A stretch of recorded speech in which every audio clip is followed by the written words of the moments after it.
Assalamualaikum warahmatullahi wabarakatuh. Alhamdulillahirabbil alamin wassalatu wassalamu ala asrofil anbiya'i wal mursalin sayyidina wa habibina wa syafi'ina wa qurrata ayunina sayyidina Muhammadin wa ala alihi wa sahbihi ajma'in. Allahumma sholli ala sayyidina Muhammadinil fatihi lima uhlika wal khatimi lima sabaqa nasiril haqqi bil haqqi wal hadi ila siratikal mustaqim wa ala alihi haqqa qadrihi wa miqdarihil azim, amma ba'du. Para jamaah kaum muslimin wal muslimat dimanapun anda berada, yang senantiasa selalu saya doakan semoga anda semua selalu diberikan umur yang panjang oleh Allah Subhanahu wa taala, diberikan umur yang panjang dalam keadaan sehat wal afiyah fi taatillah, dalam keadaan taat kepada Allah, wa fi taati Rasulillah, dalam keadaan taat kepada Rasulullah sallallahu alaihi wasallam. Segala urusan Anda dimudahkan oleh Allah Subhanahu wa taala. Segala permasalahan hidup Anda diberikan solusi terbaik oleh Allah. Keluarga Anda dijadikan keluarga yang sakinah, mawaddah warahmah. Anak-anak Anda dijadikan anak-anak yang soleh, solehah. Pekerjaan Anda dilancarkan oleh Allah, usaha Anda dimajukan oleh Allah, jualan Anda dilariskan oleh Allah Subhanahu wa taala. Amin ya rabbal alamin. Alhamdulillah, dengan izin Allah Subhanahu wa taala kita bisa berjumpa lagi dalam kajian yang insya Allah berkah ini, di mana dalam kajian ini kita akan membahas satu faidah yang insya Allah sangat luar biasa faidahnya, luar biasa khasiatnya, yang mana dalam kajian kali ini kita akan membahas tentang mafatihur rizki wa asbabul hina, yaitu kunci-kunci rizki dan penyebab seseorang itu bisa kaya. Jadi dalam meraih kekayaan, dalam meraih rizki, para jamaah itu ada kuncinya yang konsepnya sudah Allah berikan, yang tipsnya sudah Nabi Muhammad SAW utarakan. Tinggal nanti bagaimana kita mau nggak mengambil kunci tersebut. Setelah mengambil, kemudian kita mau membuka pintu rizki dalam diri kita, pintu rizki dalam kekayaan kita atau tidak. Jadi kembalikan kepada diri kita masing-masing, karena segala sesuatunya itu ada kuncinya. Wa miftahur rizki, dan untuk kuncinya rizki ini dijelaskan di dalam kitab yang bernama Kitab Kaifa Takunu Ghaniyan, yang ditulis oleh Al-Habib Muhammad bin Alwi bin Umar Al-Idrus. Jadi ada kitabnya. Saya tidak ngomong sembarangan, ada sumbernya, ada sanadnya. Karena kalau kita lihat zaman sekarang ini para jamaah, apalagi di YouTube ya, apa aja ada, banyak, mohon maaf, ya orang-orang zaman sekarang, apalagi zaman digital, mendadak bisa menjadi ustadz, mendadak bisa menjadi kiai dengan bermodalkan misalnya memodalkan pengetahuan yang minim, misalnya tidak pernah mondok, tidak pernah mesantren, kemudian membagikan amalan ini amalan itu, ternyata nggak ada sumbernya. Intinya di zaman yang sudah seperti ini, Anda semua juga harus hati-hati dalam memilih guru, juga harus hati-hati dalam menjalin partner, juga harus hati-hati. Sekarang ini banyak penipuan, naudzubillah min dzalik. Jangan sampai Anda menjadi korban, apalagi ketika Anda sedang susah nih, ketika Anda misalnya pada saat ini sedang kepepet. Biasanya banyak orang yang mencari kesempatan dalam kesusahan seseorang. Banyak yang tertipu misalnya karena lagi butuh uang buat bayar hutang, tertipu yang namanya uang gaib. Waduh, ada saja zaman sekarang itu. Anda lagi butuh uang karena kepepet dijanjikan Anda harus ngasih mahar sekian, ditransfer misalnya 10 juta, nanti Anda akan mendapatkan 100 juta. Siapa yang nggak mau? Anda tergiur transfer 10 juta. Setelah transfer 10 juta dikabarin ini uang gaibnya udah cair, tapi harus ada maharnya lagi 10 juta lagi. Anda kasih lagi 10 juta. Oh, sampai ada jamaah saya ya, dulunya itu mantan korban dari penipuan seperti itu, uang gaib, suruh transfer sampai yang tadinya dia niatnya mau dapat uang itu untuk lunasin hutang, malah sampai terjerat hutang kurang lebih 600 juta karena tertipu dengan yang namanya uang gaib. Kemudian ada lagi zaman sekarang penggandaan uang misalnya, itu kan ada. Makanya Allah itu sudah mewanti-wanti kita semua para jamaah. Fas'alu ahli zikri in kuntum la ta'lamun. Anda itu harus bertanya kepada ahli zikir, kepada orang alim ketika Anda nggak tahu. Ketika Anda dijanjikan, ini kamu transfer 10 juta, nanti jadi 100 juta, tanya dong sama tetangga Anda, tanya dong sama ustadz di kampung Anda, ini benar nggak tad ada uang gaib seperti ini? Ini benar nggak tad ada penggandaan uang seperti ini? Nah, nggak ada para jamaah yang namanya penggandaan uang gaib itu fix 100%, 1000% penipuan. Dan lucunya masih banyak yang percaya. Nggak ada. Yang ada Anda malah pasti tertipu dan nambah terjerat kepada hutang yang dalam karena percaya kepada hal-hal semacam itu. Mau bagaimanapun caranya itu bukan kunci yang ada di dalam kitab ini. Nggak ada orang mau kaya, orang mau rezekinya mudah, itu nggak ada yang namanya harus menggandain uang gaib, itu nggak ada. Ini perlu saya tegaskan karena masih banyak zaman sekarang, udah zaman seperti ini kok orang percaya pada uang gaib dengan embel-embel nama besar misalnya. Anda percaya, naudzubillah minta banyak.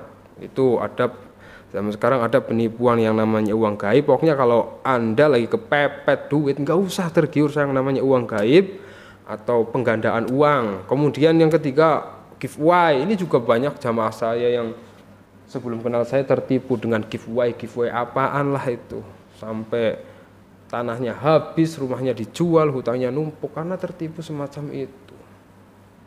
Nah ini hati-hati mulai zaman sekarang. Ada lagi yang lagi ramai misalnya pekerjaan paruh waktu Anda disuruh ngerjain ini. Pertama memang Anda dikasih duit, tapi kemudian semakin lama justru orang itu akan minta duit kepada Anda. Kalau kamu gajinya mau cair, transfer segini sampai numpuk. Nah ini harus hati-hati. Ini perlu saya sampaikan karena saya sayang sama Anda sebagai jamaah saya sayang. Hal-hal semacam ini saya nggak mau terjadi dalam kehidupan Anda. Hanya karena Anda sedang kepepet duit, ya, pengen selesai dari permasalahan yang ada, kemudian mengambil jalan pintas yang bukannya menyelesaikan masalah, malah menambah masalah. Kembali ke kitab. Jadi pada kajian kali ini kita akan membahas mafatihur rizki wa asbabul hina. Kunci-kunci rizki dan penyebab kaya. Yang pertama apa? Kalau orang mau rizkinya lancar, mau cepat kaya, at-taqwa wal istiqomah. Kunci yang pertama adalah at-taqwa wal istiqomah, yaitu takwa kepada Allah dan istiqomah dalam menjalankan ketakwaannya. Ini kunci pertama. Jadi kalau kunci pertama saja kita nggak bisa, ya, nggak punya kunci pertama ini, bagaimana kemudian kita bisa membuka pintu-pintu rezeki, pintu-pintu kekayaan yang ada dalam kehidupan kita. Nggak ada yang namanya di sini. Yang namanya kunci kekayaan itu uang gaib, penggandaan uang, ya, pinjol misalnya gitu, giveaway, nggak ada. Yang pertama yang ditekankan dalam kitab ini adalah al-mafatihur rizki wa asbabul hina, al-ula at-taqwa wal istiqomah. Yang awal adalah takwa dan istiqomah. Yang namanya takwa itu apa? At-taqwa imtitsalul awamir wajtinabun nawahir.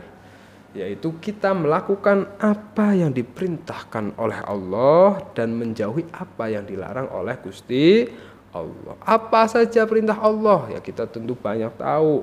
Ya, sholat, puasa, segala perbuatan baik yang Allah perintahkan itu seharusnya kita lakukan. Yang namanya takwa dan istiqomah hiya aqrabu thoriqin wa afdalul wasaili litahsilil arzak wa taisili kulli asirin binasil kitabil aziz.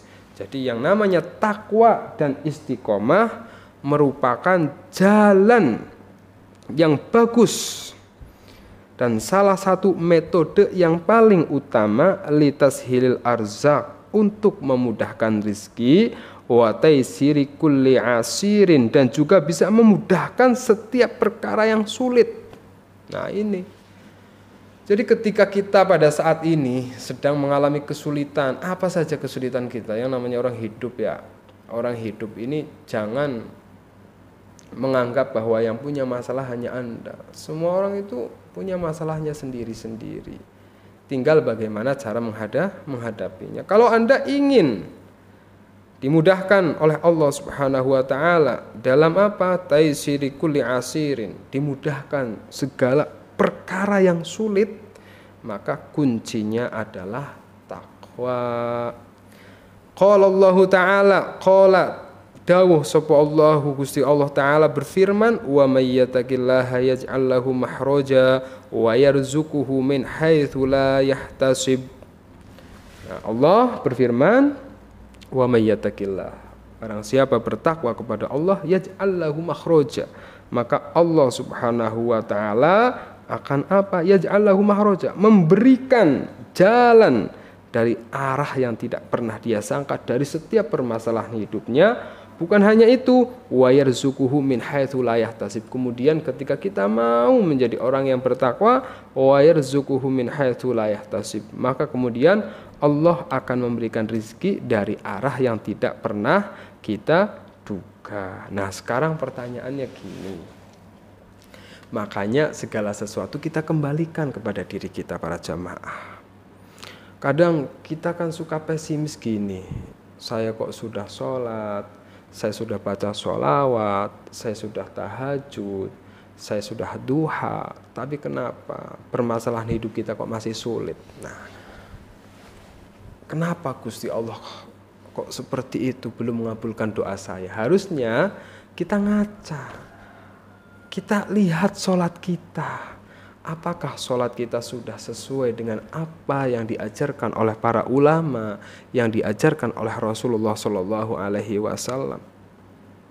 Nah, ketika ternyata ya Allah sholat kita masih ya bisa dianggap sholat-sholatan, hanya sekedar ngikut-ngikutan gitu kan.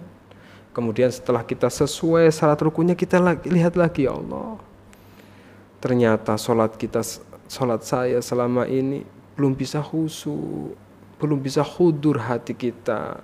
Kita Allahu Akbar, kita sholat mengucapkan takbir, ingatnya ini gimana nanti usaha saya, ini gimana nanti dalam sholat yang harusnya kita ingat sama Allah, kita taqarrub sama Allah, berkomunikasi sama Allah, hati kita nggelambyar. Maka apa? Perbaiki ibadah kita.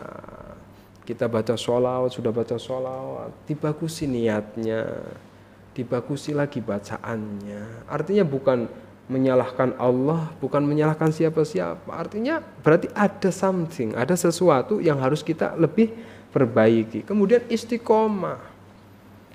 Ada orang yang mohon maaf, dekat sama Allah, taqarrub sama Allah, mau sholat, mau bangun malam sholat tahajud, sholat witir, sholat taubat, sholat hajat hanya ketika dia sedang mendapatkan permasalahan. Hanya dia ketika sedang dihimpit ekonomi yang susah, hutangnya numpuk, baru mau dekat sama Allah. Nah, ini kuncinya adalah istiqomah. Al-istiqomatu khairu min alfi karamah. Artinya apa? Istiqomah itu kan continue. Mau Anda sedang dapat masalah, mau Anda sedang tidak punya masalah, Anda tetap menjalankan hal itu. Artinya begitu kita melaksanakan sholat tahajud, ketika misalnya kemudian Allah sudah memberikan keajaiban melihat pertolongan, jangan berhenti di situ. Terus sampai kapan? sampai kita diambil nyawanya oleh Allah Subhanahu wa taala. Jadi continue, jangan hanya baru kita sholat duha, ya baru beberapa hari kemudian hajat kita belum dikabul, berhenti, pesimis, putus asa. Naudzubillah. Ada continue. Keistiqomahan itu kuncinya adalah di istiqomah. Wa alwistaqamu ala tariqati la astaqanahum ma'an hodaqon. Kata Allah Subhanahu wa taala dalam surat Al-Jin, wa alwistaqamu, jikalau mereka tetap istiqomah di jalan itu, di jalan takwa yang tadi saya jelaskan, duha terus tiap pagi duha kecuali ada uzur yang memang tertentu, ala tariqati la asqainahum ma'an hodaqon, maka benar-benar Allah kami akan memberi minum kepada mereka air yang segar, artinya rizki yang banyak ketika mau istiqomah. Makanya jangan berhenti, meskipun misalnya pada saat ini apa yang menjadi hajat Anda belum Allah berikan, jangan berhenti terus, jangan berhenti. Nah, sesuai janji Allah, wa alwistaqamu ala tariqati la asqainahum ma'an hodaqon. Jika Anda benar-benar istiqomah, artinya benar-benar, ya Allah kan butuh menguji kita. Kita butuh diuji. Beneran gak sih ini orang takorubnya?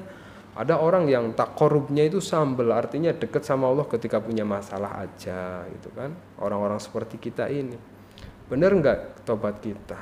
Katanya kita mau takorub, memperbaiki diri. Kira-kira bener gak?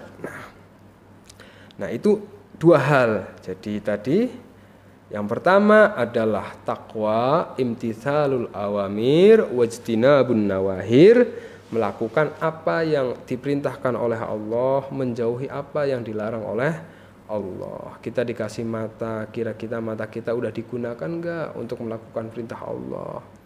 Kita dikasih lisan sama Allah, kira-kira lisan kita udah digunakan untuk melakukan perintah Allah atau justru melarang apa yang dilarang oleh Allah?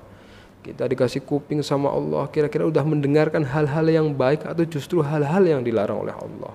Kita dikasih kaki, kira-kira kaki kita untuk melangkah ke hal-hal yang diperintahkan oleh Allah atau justru melangkah ke tempat-tempat yang dilarang oleh Allah? Artinya kita melihat muhasabah diri kita, ya Allah, yang kita selama ini ngaku bertakwa ternyata kita hitung-hitung, ya Allah, ternyata betul. Nah mungkin inilah penyebab kenapa sampai hari ini banyak sekali problematika yang tidak selesai-selesai. Ternyata kita yang ngaku bertakwa hanya sebatas lisan bertakwa, begitu kita lihat diri kita saja, oh Allah. Ya, yang penting kita tetap berusaha untuk menjadi hamba Allah yang baik. Itu tadi pertama adalah takwa, imtithalul awamir wajtinabun nawahir. Kemudian yang kedua adalah istiqomah. Apa yang namanya istiqomah? Wa ma'nal istiqomati tarku ma nuhita anhu wa fi'lu ma umirta bihi fal ma'asi baridul kufri wa muzilun ni'ami wa qad gila id kunta fi ni'matin far'aha fa innal ma'asi tuzilun ni'am. Arti istiqomah dalam ketakwaan kepada Allah adalah meninggalkan semua perkara yang yang kita dilarang melakukannya dan menjalankan semua perkara yang kita diperintahkan untuk melakukannya. Dan di samping itu para jamaah, kenapa perkara-perkara yang dilarang oleh Allah Subhanahu wa taala harus kita hindari? Fal ma'asi baridul kufri wa muzilun ni'am. Yang namanya maksiat, melakukan perkara yang dilarang oleh Allah adalah perbuatan maksiat, merupakan suatu baridul kufri, hal yang mendekatkan kepada kekufuran, wa muzilun ni'ami, dan perkara yang menghilangkan berbagai kenikmatan, berbagai rizki. Maka dari maksiat ini kan akan terlahir dosa. Yang namanya dosa itu hijabun minar rizki wa minal barokah. Yang namanya dosa itu adalah hijab, penghalang dari rizki dan penghalang dari keberkahan. Ada syair di kitab ini saya bacakan, bismillahirrahmanirrahim. Idza kunta fi ni'matin far'aha fa innal ma'asi tuzilun ni'ami. Jadi idza kunta fi ni'matin far'aha fa idzal ma'asi tuzilu ni'ami. Yang namanya ketika kita diberikan kenikmatan oleh Allah Subhanahu wa taala. Udah diberikan modal loh sama Allah kita. Sehat, nikmat diberikan rizki. Kemudian kita tidak mau menjaga nikmat itu, maka kenikmatan itu akan hilang. Diganti menjadi hal yang sangat tidak menyenangkan. Fa inal ma'asi tusilun ni'ami. Dan yang namanya perbuatan maksiat bisa menghilangkan berbagai kenikmatan yang akan Allah berikan, yang sudah Allah berikan. Ini dua saja dulu. Dua saja kalau kita benar-benar menghayati, memahami antara takwa dan istiqomah, korelasi hubungan keduanya, kita akan nangis, sedih, ya Allah. Kita selama ini hanya, saya pengen kaya, saya pengen rezekinya banyak, saya pengen lunas hutang, saya pengen hidup kita lancar. Tapi begitu kita disuruh membuka kuncinya, yaitu dua, at-taqwa wal istiqomah, ternyata dalam diri kita masih jauh. Yang penting nggak apa-apa, jangan putus asa. Artinya mungkin saat ini kita belum bisa menjadi orang yang benar-benar bertakwa, tapi insya Allah dengan kita istiqomah terus, taqarrub dengan Allah, mendekat dengan Allah, istiqomah, sholat, sholawat, tahajud, duha, membaca Al-Quran, dengan istiqomah itu insya Allah lambat laun kita akan menjadi orang yang bertakwa dan istiqomah, sehingga rezeki kita akan dibuka oleh Allah. Kita akan menjadi orang yang kaya raya, kayanya barokah, berkah, bisa melahirkan kebaikan-kebaikan yang lain. Yang penting jangan putus asa, terus dekat sama Allah, perbaiki hubungan kita dengan Allah, maka insya Allah Allah juga akan memperbaiki ekonomi kita, kehidupan kita. Itu sebagai bentuk ikhtiar yang ada dalam kitab Kaifa Takunu Ghaniyan. Mungkin itu yang bisa saya sampaikan untuk kajian kali ini, meskipun sedikit, tapi insya Allah jika Anda bisa memahaminya, bisa benar-benar mempraktekannya, luar biasa, dahsyat. Magnet rizki itu yang namanya takwa. Min haitsu la yahtasib, rizki akan datang dari arah yang gak pernah duga. Segala kesulitan permasalahan hidup kita, yaj'allahu makhraja. Ini Allah yang janji, bukan saya, Allah. Maka akan dibukakan segala pintu-pintu jalan keluar. Dan satu lagi bagi para jamaah yang juga sedang punya banyak masalah, punya banyak problem hutang, problem keluarga, problem anak, problem ekonomi, problem jualan, silahkan bisa ikhtiar melalui air ruqyah jalbi rizki. Ini air yang luar biasa. Air ini dibacakan Al-Quran 30 juz. Nanti kalau Anda pesan, didoakan, dibacain sholawat, dibacain zikir, sehingga mungkin Anda yang malas ibadah, malas bangun malam, malas taqarrub sama Allah, berkah Al-Quran, berkah sholawat, hatinya tergerak. Untuk apa? Pelan-pelan menjadi orang, belajar menjadi orang yang bertakwa kepada Allah. Atau Anda hutangnya banyak, hatinya gelisah, pikirannya nggak tenang, bisa ikhtiar melalui ruqyah jalbi rizki. Banyak jamaah saya yang alhamdulillah hutangnya bukan 10 juta, ada yang 3 miliar, ada yang 4 miliar. Allah berikan kemudahan.